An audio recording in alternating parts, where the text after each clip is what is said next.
Hey everybody, good morning. Jason Lopez, your friendly neighborhood real estate broker here at realestate.com in California.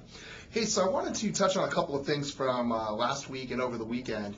First, a big shout out to everybody that came out to the mixer we held Friday night after the National Association's Friday sessions down at the Convention Center. Brian Brady, Matt Brown, really appreciate your guys' support.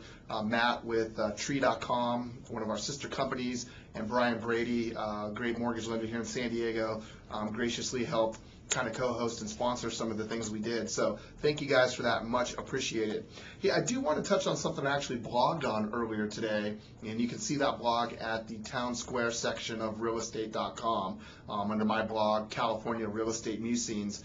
And what that is the future of the MLS.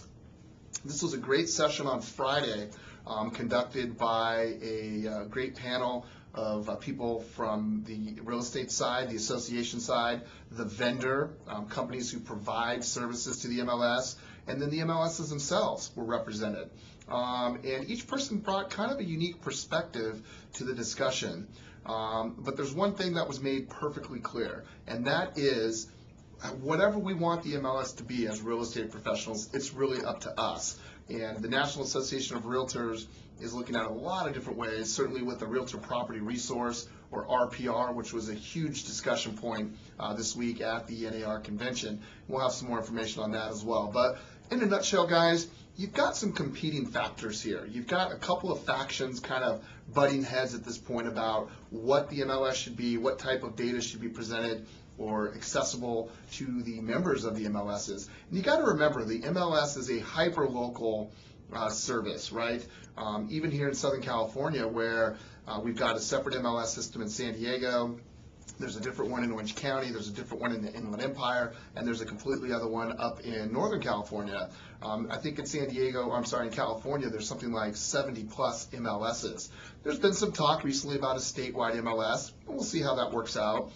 In some parts of Southern California, outside of San Diego, you had 4 or 5 MLSs this past year that consolidated through a system called CARETS. I think that's the California Real Estate Technology Initiative, to kind of share data. And that's great for somebody like me, a broker who has agents in multiple counties. In cases like this, now I only have to join one MLS to get access to all of them, and it saves me literally thousands of dollars a year.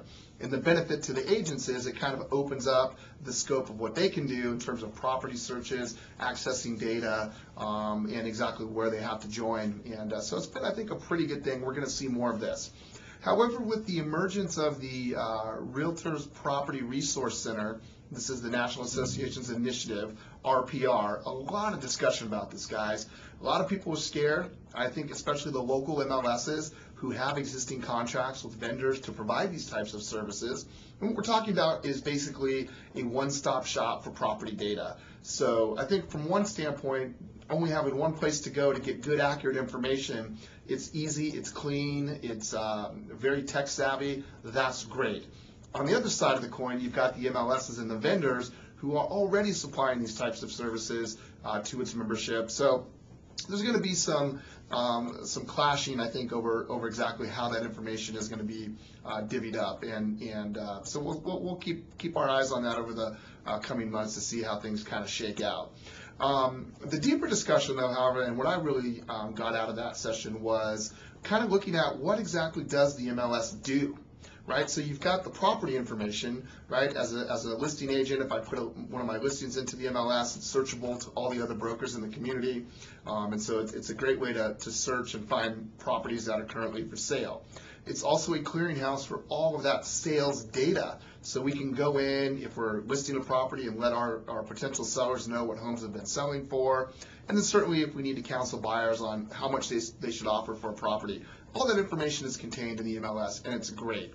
Now you've got the other side of the coin here, and that's some of the other applications that MLSs have been providing in recent years to their members. Marketing applications, competitive market analysis software, transaction management platforms, direct marketing services, be it virtual tours or the ability to create flyers or e-cards. And so you've got this whole other side of the MLS, this marketing side that's been evolving very quickly.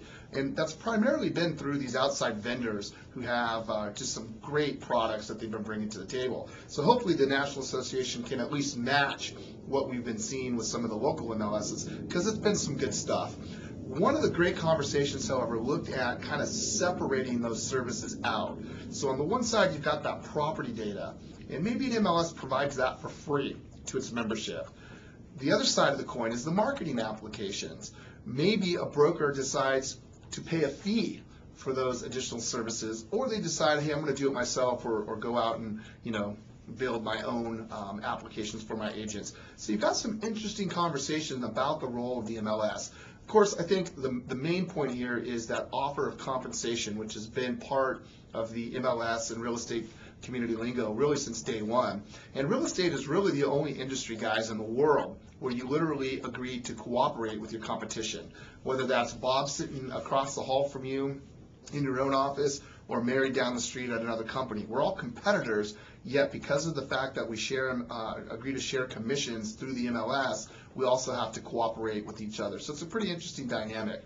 We'll have more information coming on all of this in the next few days, but I did just want to recap that. My next little video blog is going to be on the Real Estate Road Warrior, which is a great session on how to leverage the many mobile technologies that are out there to enable us as real estate professionals to be in the field much more and not be tied to the office. And it's all about using that to meet your clients' demands and needs, provide great service, and make a great living. And then we're going to take a deeper look at some of the realtors' property resource information. But in the meantime, go to my blog, again, Town Square on realestate.com, and it's the California Real Estate Musings blog. Hey, I appreciate your time today, guys. Have a great week. We've got some exciting things going on, and we'll talk soon. Take care.